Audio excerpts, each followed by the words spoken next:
Are you wondering if YouTube TV will add the Marquee sports network to its lineup?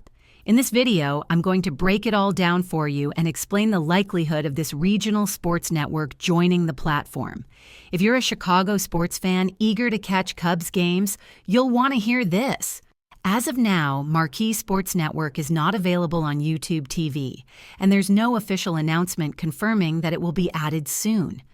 Regional sports networks like Marquee often face complex licensing agreements, which can make it challenging for streaming services like YouTube TV to include them.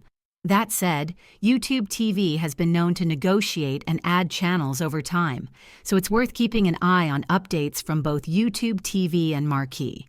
In the meantime, if Marquee Sports Network is essential for you, consider using an over-the-air antenna or checking if your local cable provider offers it.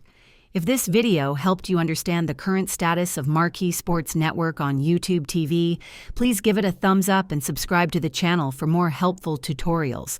Thanks for watching.